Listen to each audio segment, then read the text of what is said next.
This week we're going to be talking about the single most important word that a GM can use when running tabletop RPGs. And it's really funny because it's also a word that I feel like a lot of GMs are scared to use. Let's jump into it.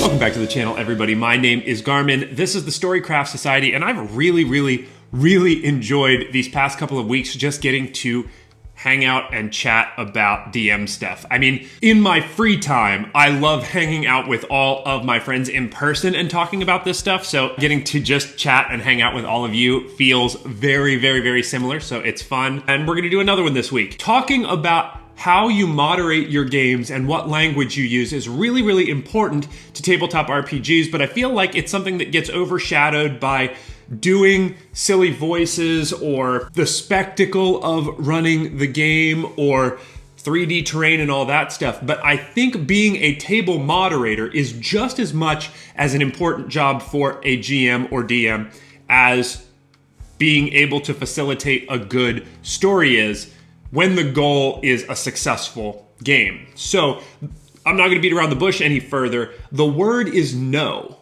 Now, I can bet that a lot of people recoil at the idea of it should always be yes and. A GM should always be yes and. The player wants to do this thing. The GM says yes. How can we make that happen? And I think that in a lot of situations, that is the right answer. But there are a lot of situations that come up in running tabletop RPGs that yes and just will not work for a number of reasons, and no should be the exact thing that comes out of the GM's mouth.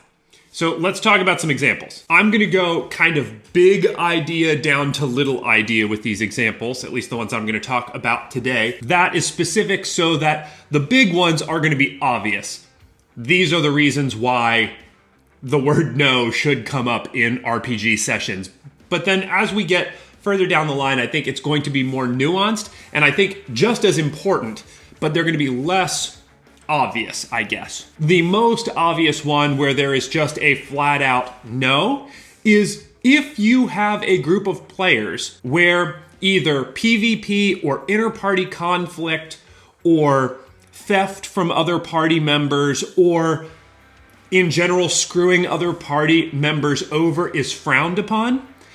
The most important time in all of tabletop RPGing that GMs should use the word no is when a player wants to do something to another player, and that's just a behavior that no one at the table wants. That's not to say that there aren't groups where this stuff works. My main table, all of those players trust and know each other. They've played together for a really long time, so they know if one of them pushes the other's buttons, they're doing it for either a good reason or a narrative reason. But in general, this is just not a behavior that will work at tables. And as soon as a player tries to do that, I think it is well within the role of the GM to just flat out say, no, you can't do that. The reason is because it will cause the table to break down into chaos. Because when you do that to this person, then this person is going to want to do it back to you. And now we are not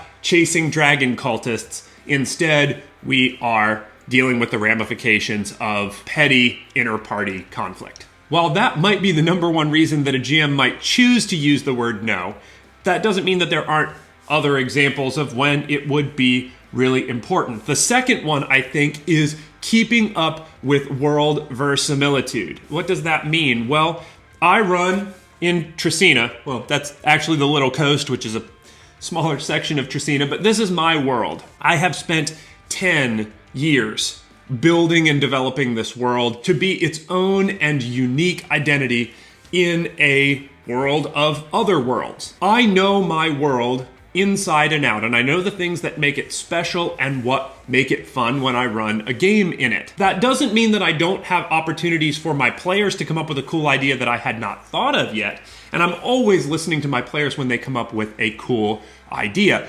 But sometimes the players will come up with an idea that is just well outside of the bounds of the world that I created. An example of this could be, this is a medieval fantasy world.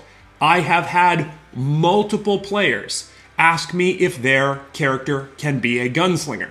And the answer that I've had since the beginning is no. I don't know how to incorporate guns and black powder into my world yet.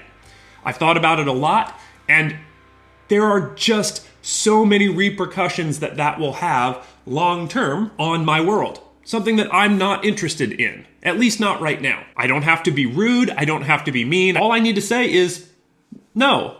There are a lot of other cool classes to pick. You can play that same character with crossbows if you want. You could play that same character with a bow and arrow if you want. You could be a spell slinger that is very similar in feel to that character, but guns and black powder don't have a place in the world yet. Why is that important that I say no? Well, it's important because it does two things. One, it reminds the player that I care about the structure of the world. The world has a clear image that I'm trying to uphold, and that will reflect on story decisions that player makes later. They will say things now like, oh, is that something that I would think of in your world? How do people in the world see the gods? Or how do people in the world feel about magic? Saying no to something, as an example, like black powder or guns, makes the players go, there are rules to this world that need to be followed. The second is, it sets up clear boundaries so that when inevitably a player comes up with something that is super outlandish, which would be like, I'm actually Superman and I came from space to teach the world of Tracina about modern society, like, I can be like, absolutely not. So it is okay, keeping up with world verisimilitude, to say no to your players about that sort of thing. Now, the third example that I'm going to use, and I'm not saying that these are the only three examples, but the third one for this video that I'm going to talk about is probably the most nuanced, and it will require the most self-control from a DM before using it.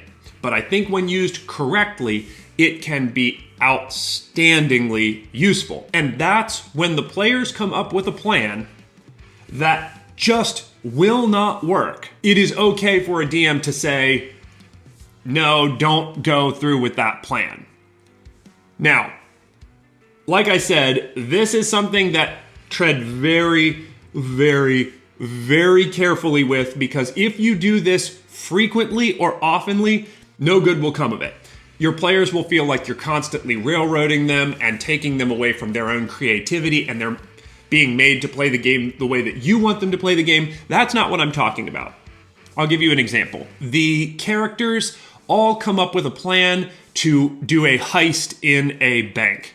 The rogue, who is the highest stealth character, comes up with a plan that they are going to sneak their way past the front guards. They are going to steal the key from behind the desk of the bank employee. That will allow them to open up the back door to go into the bank. I might choose to say, no, your character just wouldn't choose to do that, because your character has a high enough intelligence score to realize there are magical surveillance devices that are inside the bank, and those surveillance devices, no matter how good your stealth was, unless you were outright invisible, your stealth will not get past the magical surveillance. Notice it's not no, you cannot do your plan, but it is no, you shouldn't do your plan, because it will just fail. And your character is smart enough to know that it will fail.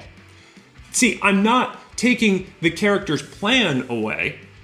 I'm just letting them know of a variable that maybe the player wouldn't think about, but that their character would think about. This doesn't give them a new plan of action. All it does is let them know, because you missed this one variable, your character would know better than to go forward on this plan. If you do this once a session, you're doing it way too much. If you do this once every 4 gaming sessions, you might be doing this way too much.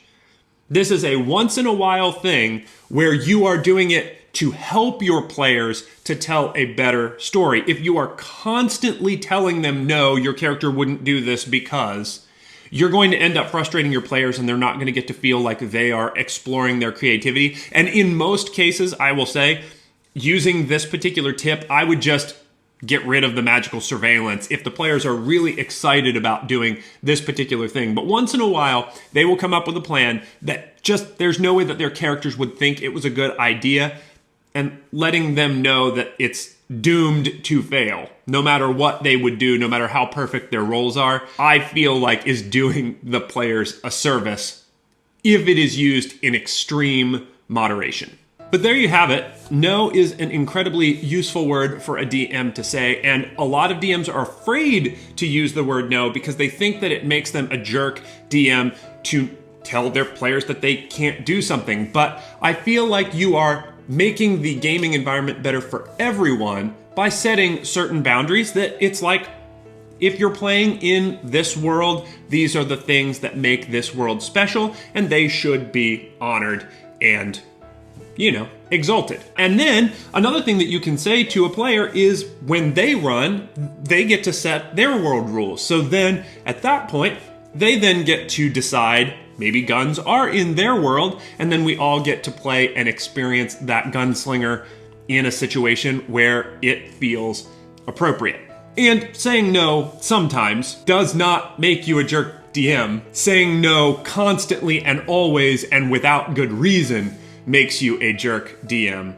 In fact, I would say saying no every once in a while is the most important word that a DM can use, and it will keep the game feeling strong and focused.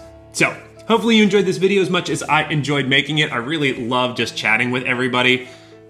Like I said, I do this for fun with my friends all the time, so it is a joy to bring it to all of y'all. If you liked the video, do all the YouTube stuff, like the video, comment down below of what you think of these tips, what you would do, examples where you have used no in the past that have super helped out your tables. Definitely subscribe to the channel if you haven't done that already. I would appreciate it greatly. It costs you nothing. And the number one way that you can help out any YouTube channel that you're a fan of is to share their content with a friend that you think would enjoy it. It is just absolutely beneficial. And for anyone who has done that, I appreciate you so much. So with that said, that's all we've got for this week. So until next week, I'll be seeing you.